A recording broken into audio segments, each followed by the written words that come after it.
تسخیر foundation کے video series میں ایک بار پھر میں آپ تمام لوگوں کی خدمت میں حاضر ہوں۔ میرا نام ہے سلمان عبدالصمد۔ آج ہم ایک انتہائی حساس موضوع پر گفتگو کرنے جا رہے ہیں جن پر عموماً گفتگو نہیں ہوتی ہے۔ آج ہم بات کریں گے مساجد کے امام کی تنخواہ کتنی ہو، حالات کے مد نظر، ان کی صلاحیت کے مد نظر یا شہر کے احوال کے مد نظر۔ ہندوستان میں ایک اندازے کے مطابق تقریباً 4 لاکھ مساجد ہیں۔ ظاہر سی بات ہے کہ 4 لاکھ امام بھی ہوں گے۔ ان کے معاملات، ان کے موضوعات، معاشرتی لحاظ سے وہ کیسی زندگی گزار رہے ہیں، اس پر ہم لوگ گفتگو کریں گے تاکہ اندازہ ہو کہ ماحول کے مطابق رہیں۔ پہلا سوال یہ ہے ڈاکٹر حفظ الرحمان صاحب سے کہ آج کے حالات میں ایک امام کی تنخواہ کم از کم کتنی ہونی چاہیے، شہر کو بھی ذہن میں رکھیں اور دیہات کو بھی، اس پر آپ گفتگو فرمائیں۔ جی السلام علیکم ورحمۃ اللہ وبرکاتہ۔ میرا نام حفظ الرحمان قاسمی ہے اور میں ایگل اکیڈمی نئی دہلی سے وابستہ ہوں، اور آپ کا بہت شکریہ، آپ نے اس پروگرام میں ہمیں مدعو کیا۔ آپ نے سوال کیا ہے کہ آج کے دور میں امام کی تنخواہ کتنی ہونی چاہیے، شہر میں اور دیہات کے علاقے میں۔ دیکھیے، معاش جو ہے نا انسان کی بنیادی ضرورت ہے، اور جہاں پر بنیادی ضرورت کا معاملہ آتا ہے تو وہاں پر جو چیز طے کی جاتی ہے وہ ضرورت کو سامنے رکھتے ہوئے طے کی جاتی ہے اور کی جانی چاہیے۔ چنانچہ امام کی تنخواہ کے تعلق سے آپ یہ نہیں کہہ سکتے ہیں کہ 15,000 یا 20,000 یا 25,000 یا 30,000، کوئی مطلب کہ فکس عدد آپ متعین نہیں کر سکتے ہیں، بلکہ اصل میں یہ دیکھا جائے گا کہ جس جگہ پہ آدمی رہ رہا ہے اس جگہ کے جو عمومی رہائش ہے اور تعلیم وغیرہ کے اخراجات کا جو معاملہ ہے، علاج و معالجے کے اخراجات کا معاملہ ہے، ان تمام چیزوں کو سامنے رکھتے ہوئے ایک ماڈریٹ سن کا جو خرچہ ہے اس کو سامنے رکھتے ہوئے، اور پھر اس کی فیملی میں تعداد وہ کتنے لوگوں کی ہے، کتنے لوگوں کی ذمہ داریاں اس کے ساتھ ہیں، تو ان چیزوں کو سامنے رکھتے ہوئے طے کی جانی چاہیے تنخواہ۔ اس کے لیے آپ کوئی فکس نمبر آف اماؤنٹ جو ہے نا منی آپ طے نہیں کر سکتے، یہ ہے۔ اسی سوال پر پیرا حسینی صاحب سے درخواست ہے کہ گفتگو فرمائیں اور اپنی رائے ہمارے سامنے رکھیں۔ جی السلام علیکم سر، بےحد مبارکباد آپ کی خدمت میں کہ آپ نے ایک اچھے موضوع پر ہم تمام حضرات کو جمع فرمایا۔ ابھی آپ نے عطیف الرحمان صاحب سے جو جواب ہم نے سنا ہے، اس کے علاوہ میں یہ عرض کرنا چاہوں گا کہ ہم جب کسی کو بحیثیت امام مقرر کریں اور اس کی تنخواہ کا جب معاملہ آئے تو یہ بنیادی بات ہم ذہن میں رکھیں کہ ہمارا جو امام ہے وہ اپنی ضروریات کے لیے کسی کا محتاج نہ ہو۔ یہ اگر ہم پیش نظر رکھیں گے تو ہمیں کسی اماؤنٹ کو فکس کرنے کی ضرورت نہیں پڑے۔ ہم دیکھتے ہیں معاشرے میں ائمہ حضرات ہیں، مساجد سے تنخواہیں لینے کے باوجود مہینے بھر وہ کئی لوگوں کے سامنے، اپنے عزیزوں کے سامنے سوال کرنے پر مجبور ہوتے ہیں۔ تو مسجد کے جو ذمہ داران ہیں وہ اس بات کا لحاظ رکھیں، خیال رکھیں، اور یہ لازمی شرائط میں سے یہ بات ہے کہ ہمارا جو امام ہے وہ کسی کا محتاج نہ ہو۔ اگر اس بات کو ذہن میں رکھیں گے تو یقین جانیے بہت آسانی کے ساتھ امام مسجد کے لیے جو تنخواہ مقرر کی جاتی ہے وہ شایع نشان دی جا سکتی ہے۔ بس میری تو یہی رائے ہے۔ جی، قاری اشرف صاحب سے درخواست ہے کہ اسی سوال پر اپنا خیال جی رکھیں۔ جی ماشاء اللہ، سب سے پہلے تو آپ کے اس چینل کا اور آپ کے اس فاؤنڈیشن بہت خیر مقدم کرتا ہوں کہ آپ نے ایسے موضوعات کو انتخاب کیا ہے جو وقت کی ضرورت ہے اور حالات اس کا متقاضی ہے۔ امام کے تنخواہ کے تعلق سے جو بات سامنے آ رہی ہے وہ ان کی ضرورت کے حساب سے متعین کی جائے، اور یہ ہو کہ یہ متعین کرے گا کون۔ بالکل، بہت اچھی سوال، اس کے لیے بہت اچھی بات۔ یہ کون کہ آپ کی ضرورت کتنی ہے، ان کی ضرورت کتنی ہے، تو اس کو متعین کرنے کے لیے باضابطہ ہر مسجد میں یا ہر محلے میں یا ہر علاقے میں ایک ایسی کمیٹی ہو یا ایک ایسا ادارہ ہو جہاں سے یہ متعین ہو کہ اس امام کی تنخواہ، اس علاقے کی امام کی تنخواہ اتنی ہونی چاہیے، جس میں ان کی ضرورت پوری ہو جائے. جی میری رائے یہ ہے. باقی جو ہمارے اور ساتھی وہ بہت بہتر رائے ماشاءاللہ. جی صاحب سے درخواست ہے کہ اسی سوال پر اپنی رائے دیں.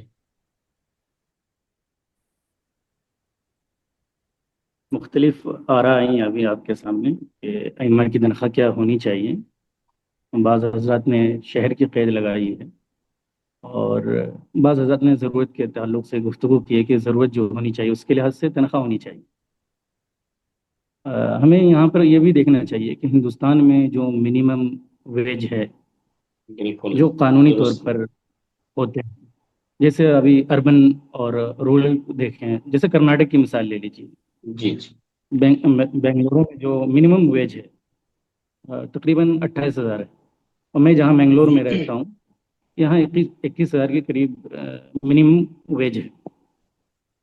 تو جو لیبرز ان اسکلڈ لیبر جو ہوتے ہیں، جن کی کوئی خاص صلاحیت نہیں ہوتی، ان کو جو تنخواہ دی جاتی ہے وہ دن کے 700 یا 800 دی جاتی، 800 اس کی مزدوری دی جاتی. اگر ہم اپنے ائمہ کی تنخواہ دیکھیں مختلف شہروں میں، بلکہ فرسٹ کیٹیگری کے سٹیز ہوں جیسے دہلی ہے یا ممبئی ہے، ان علاقوں میں بھی دیکھیں تو ائمہ کی جو تنخواہ ہوتی ہے وہ بالکل معمولی ہوتی ہے. اور جو شہروں کا اعتبار ہونا چاہیے. پھر بالکل علماء کی جو کوالیفیکیشن ہے، وہ عالم ہے، مفتی ہے، حافظ ہے، اس کے لحاظ سے بھی کیٹیگری بننی چاہیے. بالکل شہر منگلور کے لحاظ سے میں بتا سکتا ہوں، یہاں پر منگلور میں الحمدللہ جو ائمہ کی جو تنخواہ یہاں کے مختلف ائمہ سے ملاقات ہوتی ہیں، تو یہاں پر الحمدللہ یہ جتنی مساجد ہیں، ایک تو ان کے رہنے کا انتظام کرتے ہیں، ان کو فلیٹ دیتے ہیں. بہت ساری مساجد میں نہیں دیتے ہیں، یا مسجد میں ایک چھوٹا سا کمرہ دے دیتے ہیں جو رہنے کے لیے مناسب نہیں ہوتا فیملی کے ساتھ. بہت تو اچھی یہاں بات. پر اس کا انتظام ہے. دوسری چیز جو علاج کے تعلق سے ہے، یہاں پر علاج کے تعلق سے کمیٹی والوں کو اس بارے میں غور و فکر کرنا چاہیے کہ ائمہ حضرات جو ہوتے ہیں ان کے گھر والوں کے اور ان کے علاج کے جو اخراجات ہیں وہ کمیٹی اٹھائے، بہت اچھی تاکہ بات. اگر اس طرح کی ضرورت پیش آئے تو ان کو کہیں اور کسی کو فون نہ کرنا پڑے، کسی خیر خواہ کو فون نہ کرنا، کمیٹی یہ اٹھائے. اور الحمدللہ منگلور میں اس پر عمل ہو رہا ہے. تو ہمارے یہاں جو دیگر اداروں میں جو سسٹم ہے، کچھ تنخواہ وضع کر لی جاتی ہے، بعد میں رکھ دی جاتی ہے، بعد کے لیے رکھ دی جاتی ہے. اس طرح پی ایف آئی سسٹم بھی اگر ہم اپنے مساجد میں لاگو کرنے کی کوشش کریں، اگرچہ ہم سرکاری سطح پر نہیں کر سکتے، لیکن جی اپنی ذاتی سطح پہ تو یہ کر سکتے ہیں کہ کچھ رقم ائمہ کی تنخواہ سے وضع کر لی جائے، تنخواہ اچھی دی جائے، جی اور ضرورت پڑنے پر ان کے اکاؤنٹ میں، ان کے کھاتے میں 10,000 جمع ہے تو اس کو ڈبل دیا جائے، تاکہ ٹھیک ضرورت ہے. پڑنے پر ان بہت کو بہت کہیں شکریہ. مانگنا اور بھی دوسرے سوالات کے ساتھ ہم آپ کی خدمت میں حاضر ہوں گے. مولانا اویس صاحب سے درخواست ہے کہ اس سوال پر اظہار خیال فرمائیں. جی، جزاکم اللہ خیرن اس میٹ پہ انوائٹ کرنے کے لیے. بات یہ ہے کہ میں پہلے معافی چاہوں گا کہ کچھ ٹیکنیکل ایشو ہو رہا تھا. میں آپ جب سوال کیے اسی وقت میں جواب دینا چاہ رہا تھا. جی بہرحال کچھ ٹیکنیکل ایشو کی وجہ سے میں اس وقت نہیں آ سکا. بات یہ ہے کہ جیسا کہ مولانا نے فرمایا، جناب اکرام الحق صاحب شاید، کہ بیسک امیونٹیز جو بیسک ضرورتیں ہیں پہلے اس کو پورا کرنا ضروری ہے، چاہے امام کسی بھی صلاحیت کے ہوں. تو ایک ہم کو بیسک سٹرکچر تیار کرنا چاہیے کہ بیسک سیلری کیا ہونی چاہیے. جیسا کہ ایک ہائر یوں سمجھے کہ ہائی اسکول کو پڑھانے والے ٹیچر کو جو دیا جاتا ہے اتنا پیمنٹ ہونا چاہیے، یا کم از کم گھر کا کرایہ، لائٹ بل، پانی کے اخراجات، یہ جتنے بھی اخراجات ہیں یہ انتظامی کمیٹی اگر اس کو قبول کر لے، اس کے بعد یہ بیسک ضرورتیں ہونے کے بعد کی جو چیزیں ہیں، اب امام کی اپنی صلاحیت، قابلیت، ان کے دیگر ان کے جتنے بھی صلاحیت رہتے ہیں اس کو چھوڑنا چاہیے.